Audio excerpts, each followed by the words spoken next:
Olá, começa aqui mais um programa Clique Negócios, uma realização da TV ABCD, trazendo muita informação a respeito de economia, negócios e sustentabilidade. No programa de hoje, temos a satisfação de entrevistar Wilson Dourado Souza, a quem agradecemos a presença. Obrigado, Dourado. Obrigado, eu que agradeço. O Dourado, ele é analista, ele é coordenador de RH da Coop.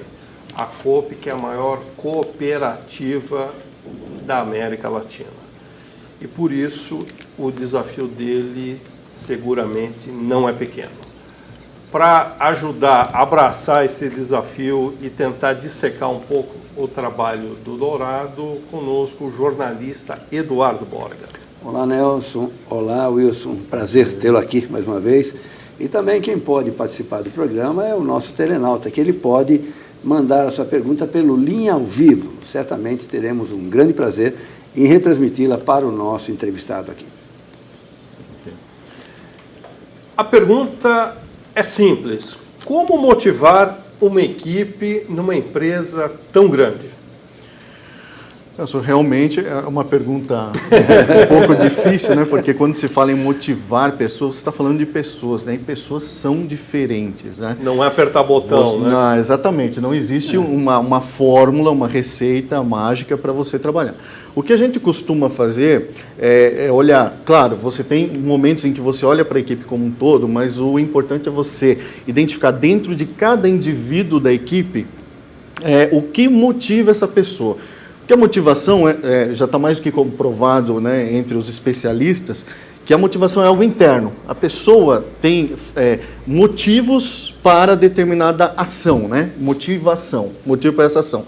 O que nós, profissionais de RH e liderança, a empresa faz, é identificar dentro dos membros da equipe, cada um deles, qual o fator que os motiva para você usar aquilo como um estímulo para ele dar determinado resultado. Agora vamos falar de dia a dia, de metodologia. Você tem formação em administração, uma graduação em administração e uma pós-graduação em RH, não é isso? Isso. Você junta essa expertise acadêmica e aplica a partir do que você aprendeu em banco de escola, ou você tira do seu dia a dia, da relação com o pessoal, de situações? Como é que se forma o seu método de trabalho? Na verdade, a lida com as pessoas, vamos dizer assim. Na verdade, você tem que fazer um mix, né? Você tem que, lógico, não abandonar as questões teóricas, afinal de contas, você tem estudos de longa data que comprovam, estudos científicos para te dar um norte, te dar uma linha, uma orientação para você atuar. E tem também a parte do feeling devido à sua experiência, tempo de casa, você convive com as pessoas, com os colaboradores, e daí você faz um mix para extrair o melhor dessas duas partes e assim aplicar numa ação, né? Wilson, a Coop, a gente sabe que ela está também em Piracicaba, Tatuí, em São José dos Campos e Sorocaba também. Como fazer para estar presente em todas as unidades e fazer com que o time jogue de forma coesa o tempo todo?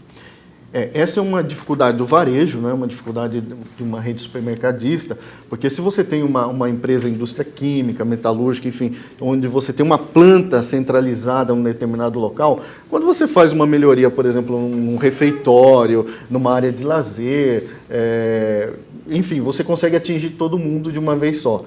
Já o varejo que está presente em diversas cidades, diversos municípios, realmente você tem essa dificuldade, mas aí você conta bastante com o apoio da liderança, na questão de você desenvolver essa liderança para você padronizar as ações de RH, porque é aquele mito, né, onde todo mundo fala assim, mas RH, gestão de pessoas é com um profissional de RH. Na verdade, não é.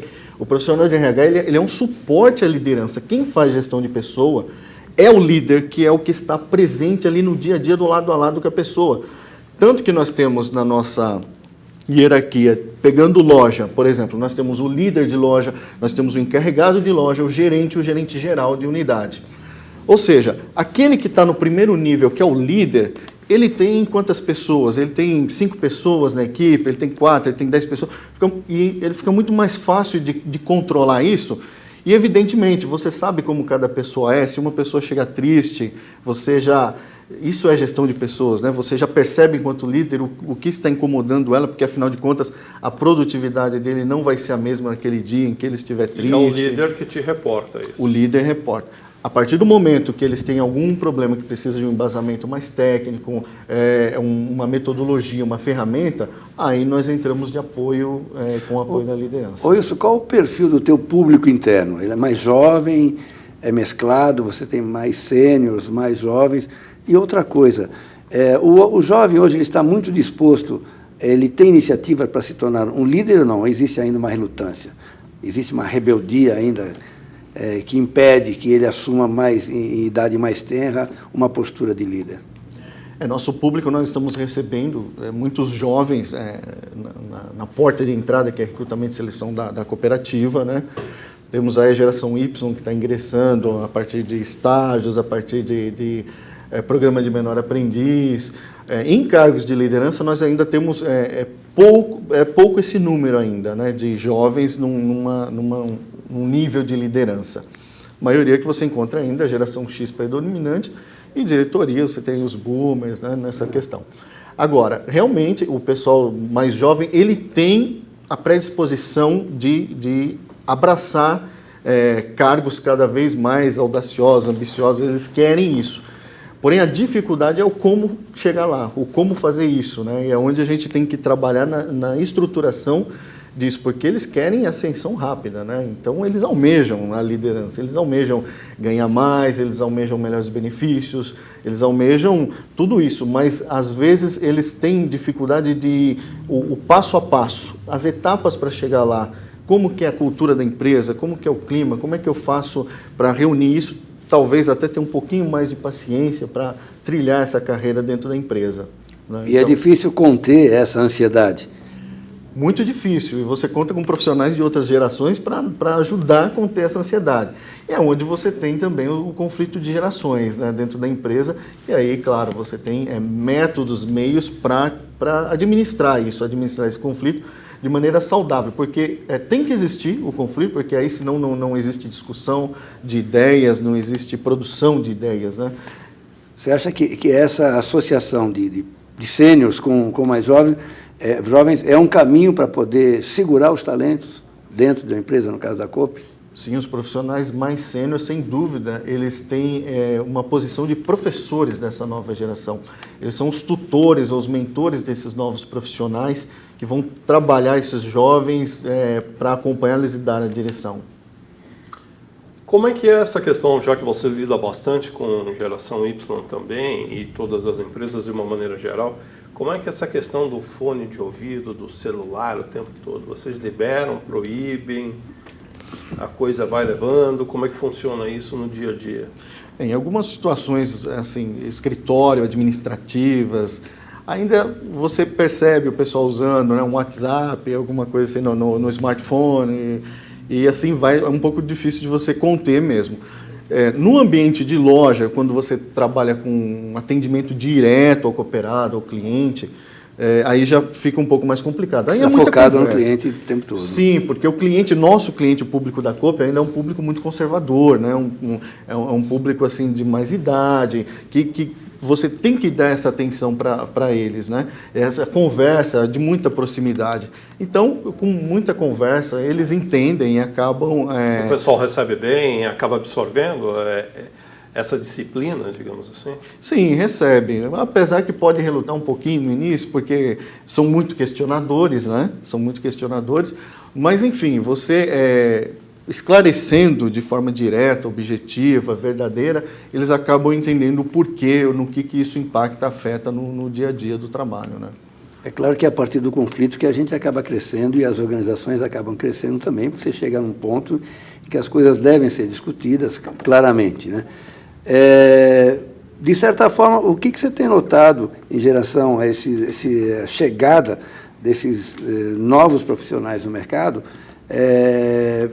pensando do ponto de vista de própria carreira dentro da empresa, porque o que a gente tem sentido muitas outras entrevistas que a gente faz aqui, o que a gente tem sentido dos gestores é que eles querem algo muito mais rápido, né? Então, de repente, num outro lugar ofereceu alguma coisa um pouco melhor e ele já vai. Então, ele não se prende muito. O que vocês oferecem do ponto de vista de atratividade para reter os seus talentos? Isso é uma coisa que nós estamos trabalhando constantemente. Não é algo que você faz uma experiência agora de um plano de retenção e isso vai dar certo até o fim. Não tem um modelo, né? Pronto. Não, nós estamos trabalhando nisso junto aos gestores, junto aos profissionais mais sêniores, não só liderança, mas, por exemplo, aquele analista de nível mais sênior que está acompanhando esse profissional de entrada, dando as orientações necessárias, mostrando bastante como que é a cultura, como que é o clima. Na hora que você faz a contratação também de um estagiário, por exemplo, né, que é um representante típico dessa geração, você procura identificar nele alguns perfis também que você consegue identificar uma aderência com a cultura da empresa. Não adianta também você ter uma estrutura bastante conservadora e você contratar um profissional que quer essa carreira, porque ele vai meteórica, porque ele vai bater a cabeça no teto rapidinho, né? E ele vai querer alcançar outros níveis. Então você procura, na hora de contratar, identificar se o perfil desse profissional está muito aderente à empresa. Ele quer, mas se você vê uma predisposição dele ouvir e ser trabalhado nesse ponto, é onde a gente identifica como uma competência para o nosso negócio. Deixa eu fazer uma pergunta bastante direta. Você dá preferência por sexo conforme a atividade? Exemplo, para repositor eu preciso de homem, para caixa eu prefiro mulher. Como é que funciona isso na sua gestão de pessoal? Na contratação? Sim. E qual tem sido a realidade da CUP? Desculpe, complementar. Sim, a nossa realidade... Bom, operadoras de caixa, setor de caixa, a grande maioria são mulheres, mas não é porque nós delimitamos, é o público mesmo que aparece para esse tipo de cargo, são mulheres. Temos também colaboradores homens operando. Na questão de estoque, onde é necessário pegar peso, né, um serviço braçal muito mais forte, existe uma preferência por homens. Mas já tivemos gratas surpresas em setores onde predominam o sexo masculino, por exemplo, operador de empilhadeira no nosso centro de distribuição, de nós termos mulheres operando empilhadeiras e serem muito mais cuidadosas e melhores até. Menos acidentes do que os homens, né? Mas uma pergunta, elas fazem baliza para encostar a empilhadeira também ou não? Tudo.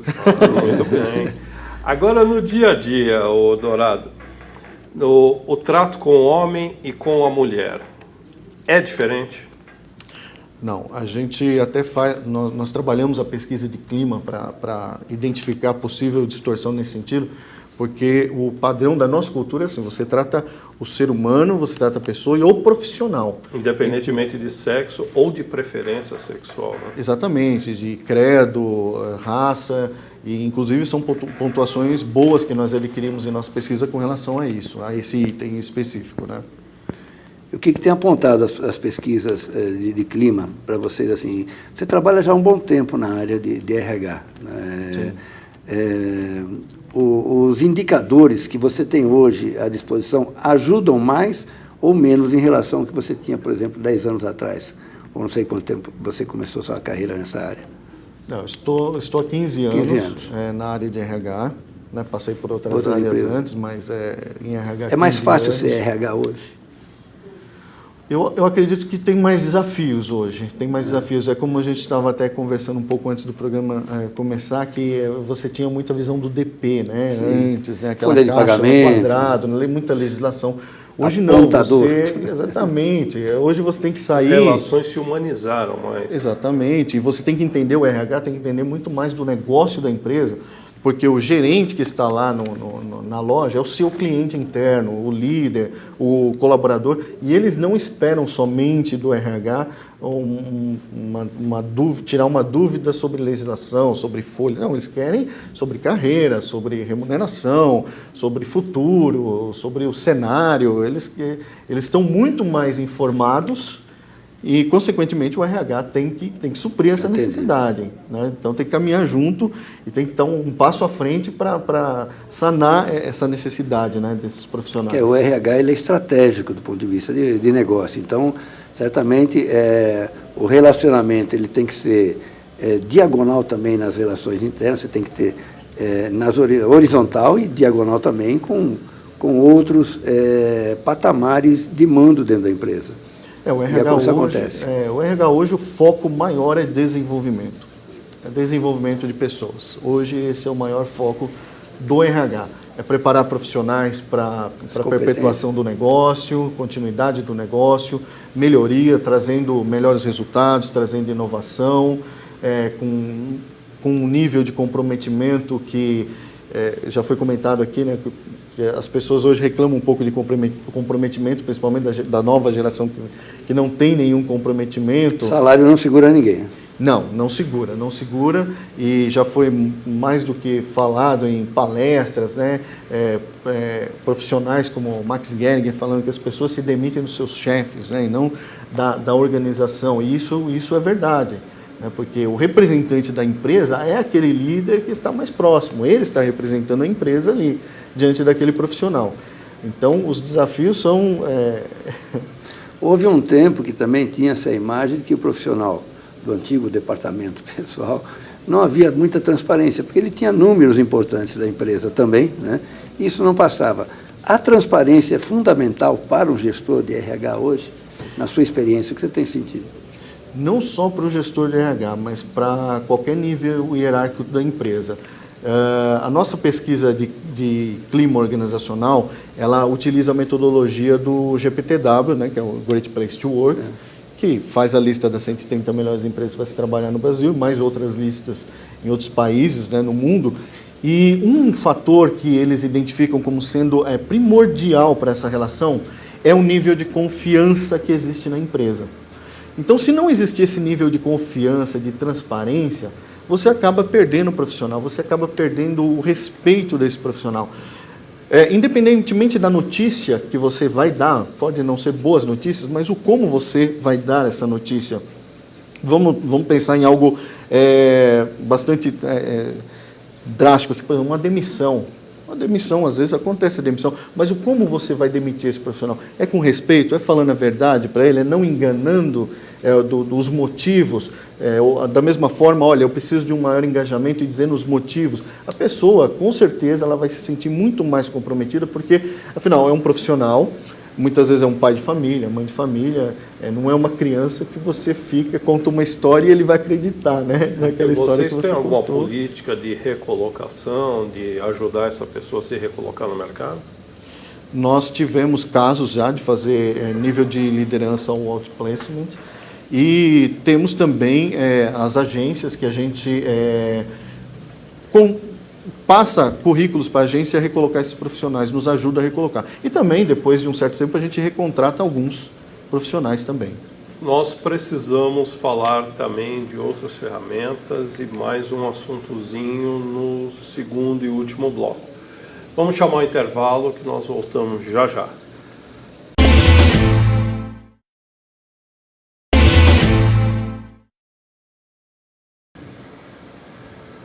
Voltamos ao segundo bloco do Clique Negócios, trazendo o Wilson Souza, coordenador de RH da Coop. Nós falávamos sobre a relação que a sua área tem com o funcionário. No caso de um trauma, de uma demissão, isso daí é um processo que a pessoa vai absorvendo naturalmente de acordo com a maneira com que você acaba colocando a situação. Digamos assim, a situação limite de estresse. Eu queria saber o seguinte, você me disse há pouco que o importante é o desenvolvimento pessoal. O foco do RH da companhia está nisso daí. Muito bem. Que tipo de programas que vocês têm para esse desenvolvimento pessoal? Vocês têm programas educativos, socioeducativos? Vocês estimulam atividades de terceiro setor? Vocês oferecem cursos, dão bolsa para cursos, incentivam que a pessoa vá pelas próprias pernas, enfim, quais são as políticas específicas para esse tipo de situação? Bom, nós tínhamos um pacote, caminhamos com esse pacote de desenvolvimento até agora, vamos caminhar em novembro, dezembro, e em 2014 nós temos já outros pacotes para desenvolvimento. Nós estamos aí já partindo para o 2º ano com um MBA, em parceria com a USCS de profissionais da empresa, que você tem aí uma pequena contribuição de desconto, mas na verdade é simbólico desses profissionais. A COPE arca com a maior parte desse investimento para que esses profissionais se desenvolvam. Nós temos um desenvolvimento forte, mas isso daí implica necessariamente que o funcionário feito esse curso MBA, ele tem que ficar um determinado tempo na empresa, não é isso? Sim, isso fica implícito e, ao mesmo tempo, quando ele recebe esse tipo de ajuda, ele se sente já, isso que é muito interessante, não é uma obrigação, mas motivado a devolver isso para a empresa. Isso é muito interessante. E nós não colocamos linha de corte, nós colocamos assim, olha, a partir do momento que você tem um curso de superior, você pode se inscrever, você vai passar por uma seleção lá na universidade, não na COPE. Quem vai fazer a seleção de vocês é a universidade a partir do momento da entrevista, dos testes com vocês. E isso tem gerado um ambiente muito positivo. Os critérios são objetivos e não subjetivos. Exatamente, exatamente. Para a liderança, nós temos desenvolvimento para os líderes, isso é in company, mas vai passar por uma nova remodelagem, uma nova roupagem, isso daí. Temos cursos para o pessoal que mexe com panificação, açougueiros, manipulação, higiene. Nós estamos já pensando e já caminhamos um pouco nas negociações no que diz respeito à universidade corporativa, porque a ideia da universidade corporativa é também aquelas pessoas que não tiveram oportunidade de um nível superior, trabalhar esse nível superior. Em termos sociais, o que nós temos observado em recrutamento e seleção de pessoal? Antes, nós recebíamos um pessoal que não tinha um ensino médio concluído. A gente tinha parceria com a Fundação Bradesco para o telecurso, para que as pessoas terminassem, concluíssem os estudos dentro da cooperativa. Depois, a cooperativa passou por um novo momento, uma necessidade de desenvolvimento maior, muito mais rápida, passamos a contratar ensino médio completo para todos os cargos. Hoje, o que a gente percebe, né, infelizmente, o nosso nível educacional, né, falando São Paulo, Brasil, a gente se depara com situações realmente que as pessoas não concluíram os estudos, mas nós precisamos dessa mão de obra, desse pessoal atendendo nas lojas. A chamada mão de obra qualificada, não é isso? Isso, e hoje em dia o problema não é nem mais qualificação. Nós nos deparamos com problemas sociais, pessoas com problemas sociais, assim, família, numa conversa você acaba detectando outros problemas um pouco mais graves do que esse problema apenas de bagagem educacional, né? Mas também moral, e, enfim, e outros problemas mais sociais. Só que queremos também, agora que nós temos uma grande parcela desse pessoal nesse nível, queremos voltar com o ensino médio fundamental dentro da empresa para que consigamos elevar o nível até porque surgirão promoções, como tem surgido, e essas pessoas são os futuros encarregados e líderes, elas precisam ter a escolaridade necessária para se candidatar a esses cargos. A propósito, você falando sobre desenvolvimento dentro da própria empresa, é claro que a questão comportamental, ela perpassa por várias décadas, e a questão comportamental ela é fundamental para toda a empresa. E hoje se demite muito menos por questões de custo em relação a questão mesmo de competências. É isso que acontece dentro da tua realidade? Sim, hoje eu acho que é uma realidade... E quais as razões que mais ocorrem, por exemplo? Eu acredito que hoje é uma realidade até de várias empresas, né, que você tem um excelente profissional, tecnicamente falando, pode ser até PhD, mas se ele não sabe trabalhar em equipe, ele tem dificuldades comportamentais para trabalhar, ainda mais no nosso ramo que é cooperativo, é cooperação.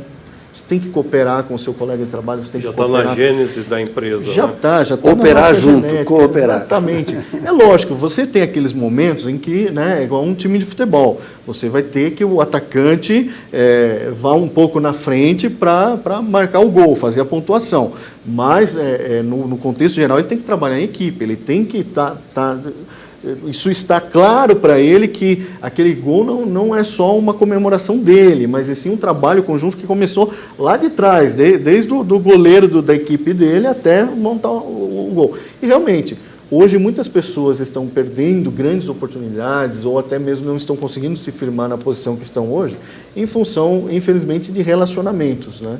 Em função de relação com colega, com parceiros, com liderança, liderado. Eles chegam até pela competência, mas perdem o emprego por a questão de... Exatamente. Isso ocorre muito, o que nós observamos em promoções.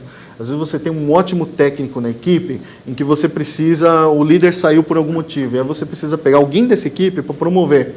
E geralmente você cai naquele erro de pegar o melhor técnico que você tem na equipe por saber tudo, todos os processos de segurança, metodologias e tudo mais, e você promove. Só que você perde um excelente técnico e ganha um péssimo chefe, péssimo líder, né? Porque ele não foi preparado para isso. E isso acontecia muito na nossa área de jornalismo, uma época que a gente atuava muito em jornal. Para se tornar editor, geralmente se escolhia os melhores repórteres. Sim. E tinha repórter que era tão bom repórter quanto editor.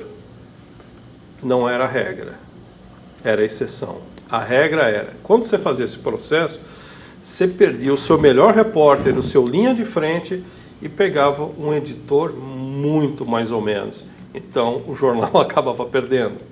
Era uma outra estrutura, mas eu acho que cabe essa analogia, né? E o que fazer para suprir essa lacuna? Quais são os caminhos, por exemplo? É trabalhar com competências, é você mapear as competências. Mas do ponto de vista emocional, trabalhar as pessoas do ponto de vista de inserção na sociedade, para terem mais sociabilidade, isso não é um requisito também necessário? Sim, você trabalha com alguns treinamentos, envolvimentos que trabalham a inteligência emocional desse profissional, né? E até inclusive eu ia falar das competências, porque competência você tem as competências para o nível administrativo, você tem para o nível operacional, e você tem competências que são totalmente voltadas para o líder. Então ele tem que ter, e geralmente essas do líder são, em sua maioria, comportamentais. E você consegue identificar o gap entre a posição almejada e o profissional que está almejando essa posição e trabalhar o que ele precisa e chegar nesse ponto. De falar, olha, você realmente precisa trabalhar as emoções, você precisa, talvez, dependendo do nível do profissional, até um coaching, fazer um coaching, um profissional mais experiente, acompanhando ele em determinadas tomadas de decisão, avaliando essas decisões, fazendo os ajustes necessários. Então, existe uma gama aí de fazer o chamado mentoring também. Também, o mentor ele é interessante também para aquele profissional que às vezes você depara o pessoal também que está saindo da empresa, né? Que está saindo da empresa e não sabe o que fazer depois de aposentado, porque a vida foi na empresa, né? A vida ou vai aposentar ou vai mudar de carreira.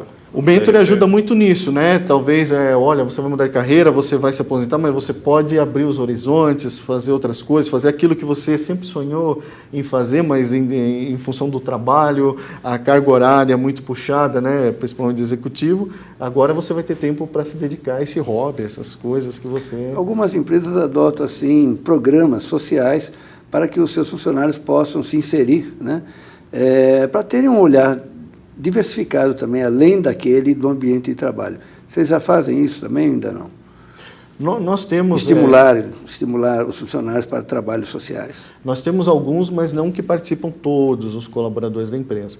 Alguns colaboradores participam dessas ações, mas isso faz parte da nossa pauta de trabalhos em que todos possam trabalhar com esse engajamento. O que dificulta um pouco é devido aos horários de entrada e saída que nós temos nas lojas, para que esses profissionais participem desses programas, né?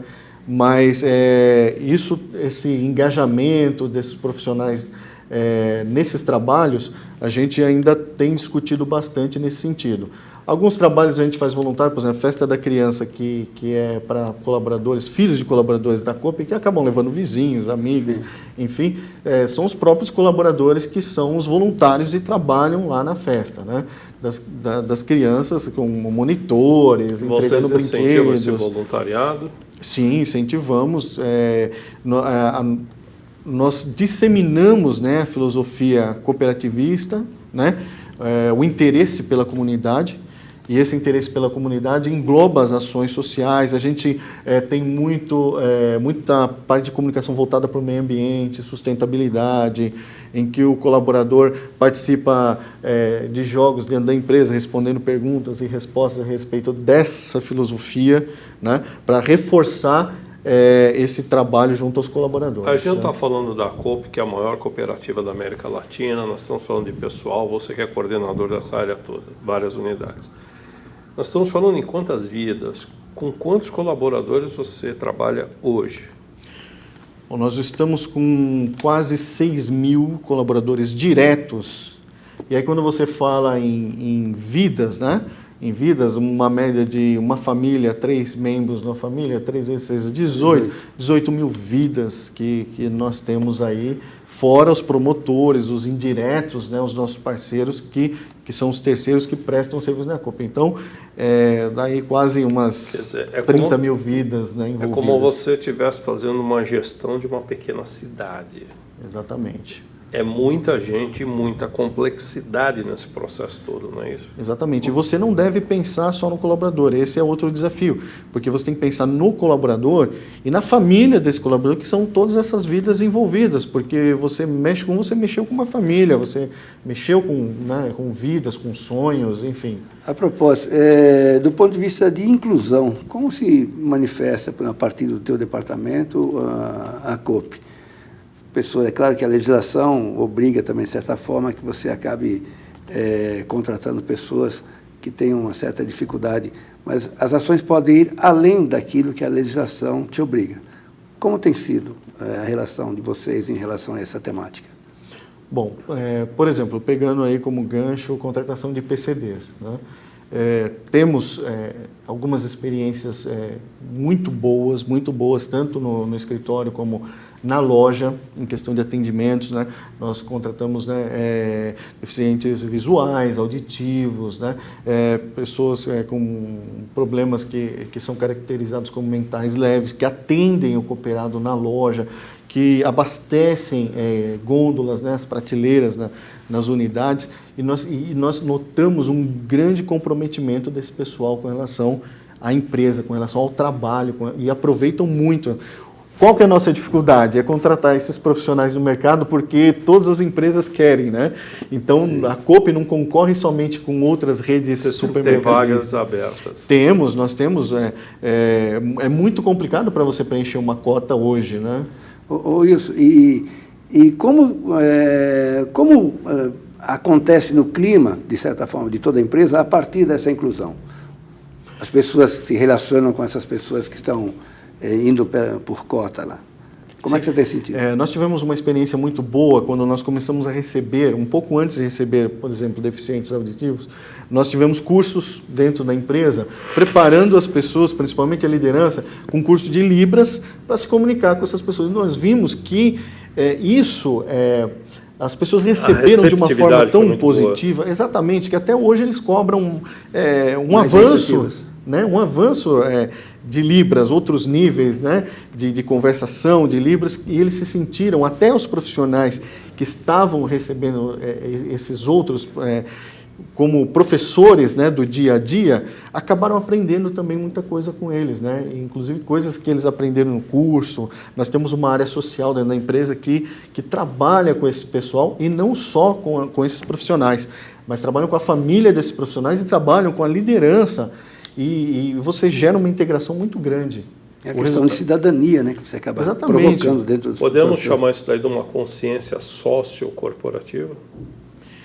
Eu acho que pode, eu acho que até pode, mas é igual a gente sempre fala, né? Atrás do crachá tem pessoas, né?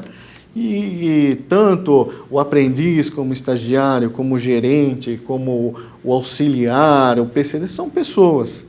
Então, pessoas gostam de relacionamento, gostam de se relacionar. As pessoas são a empresa não existe, as pessoas que fazem a empresa. Exatamente, as pessoas, e é o diferencial competitivo da empresa, são as pessoas. Não adianta, investimos em maquinário na COP, investimos em tecnologia da informação, mas se não for aqueles nossos profissionais que estão na frente ou atrás desses equipamentos, você só tem ali, daqui a um tempo, sucata, né? Para não dizer que tudo são flores, quais são as grandes dificuldades que você tem no dia a dia, no trato com as suas equipes de trabalho? Até agora você está dizendo a parte boa, a parte de desenvolvimento, a parte de aceitação, a parte de receptividade. Quer dizer, nós temos uma empresa que tem uma característica progressista, uma empresa que é inclusiva, que é preocupada, que fatura bem, que trabalha bem, que estimula empregado, que desenvolve pessoas. Agora, nem tudo são flores o tempo todo. Você tem dificuldades inerentes à própria condição humana, à própria estrutura corporativa. O que você encontra, quais seriam os seus principais gargalos hoje e que você precisa resolver ou que você já está em processo de resolução? Quando você fala lidar com pessoas, ao mesmo tempo tem coisas maravilhosas, positivas, né, no ser humano, em contrapartida, o mesmo que é positivo pode também se tornar negativo, né? Tem essas duas vertentes. Que é inerente à condição humana. Né? Que é inerente à condição humana. Então, os desejos das pessoas também, quando não atendidos, te gera demandas que às vezes você consegue atender e muitas vezes não. O importante disso é, quando não dá para atender, você ser verdadeiro e transparente, né, enquanto representante da empresa, de dizer o porquê não dá para fazer, né, para a pessoa. Não é você fazer promessas, falsas promessas, como você diz assim, olha, tem uma promoção aí, vai aguardando, vai trabalhando, que eu vou... E nunca chega esse dia. E as né? desilusões acontecem de que forma? Geralmente com falsas promessas, como eu estou dizendo. E um dos nossos desafios lá na Coop é cada vez mais avançar na questão da meritocracia. Na meritocracia, trabalhar mais, dizer, olha, por que você foi promovido, por que você não foi? Por que você está nesse desenvolvimento, por que você não vai participar? É a transparência total, o olho no olho. É a transparência total. Tem mais duas questões para a gente colocar, mas nós só vamos levá-las logo depois do intervalo. Até já.